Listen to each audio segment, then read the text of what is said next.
महाराजा विक्रमादित्य प्रायः अपने देश की आंतरिक दशा जानने के लिए वेश बदलकर पैदल घूमने जाया करते थे।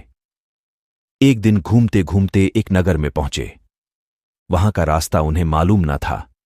राजा रास्ता पूछने के लिए किसी व्यक्ति की तलाश में आगे बढ़े। आगे उन्हें एक हवलदार सरकारी वर्दी पहने हुए दिखा।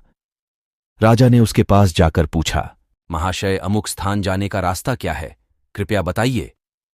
हवलदार में अकड़कर कहा, मूर्ख, तू देखता नहीं, मैं हाकिम हूं, मेरा काम रास्ता बताना नहीं है, चल हट, किसी दूसरे से पूछ।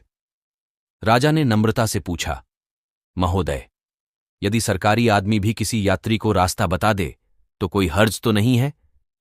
खैर, मैं किसी दूसरे से पूछ लूंगा, पर इतना तो बता दीजिए कि आप किस पद पर काम करते हैं। हवलदार ने भौहें चढ़ाते हुए कहा, अंधा है क्या, मेरी वर्दी को देखकर पहचानता नहीं कि मैं कौन हूं? राजा ने कहा, शायद आप पुलिस के सिपाही हैं। उसने कहा, नहीं, उससे ऊंचा। तब क्या नायक हैं? नहीं, उससे भी ऊंचा। अच्छा, तो आप हवलदार हैं?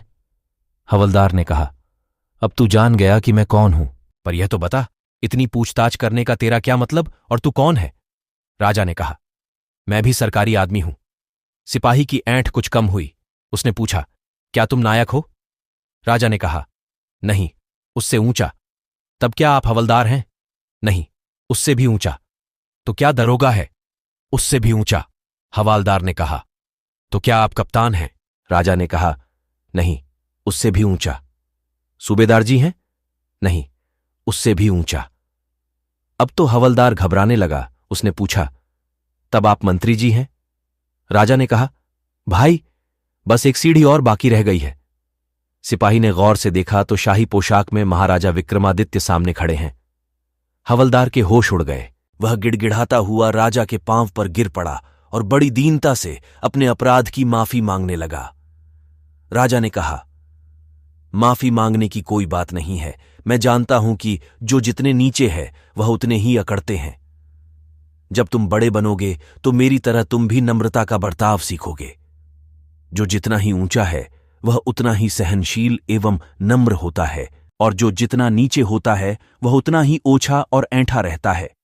इसीलिए कहा गया है, विद्या विवादाय धनम मदाये, शक्ति परेशाम परिपीढ़नाय, खलस्य साधोर विपरीत मेतत, ज्ञानय दानाय च रक्षणाय। अर्थात दुष्ट व्यक्ति के पास विद्या हो तो वह विवाद करता है, धन हो तो घमंड करता है, और यदि शक्ति हो तो दूसरों को परेशान करता है। वहीं साधु प्रकृति का व्यक्ति विद्या ज्ञान देने में, धन दान देने में और शक्ति दूसरों की रक्षा करने में खर्च करता है।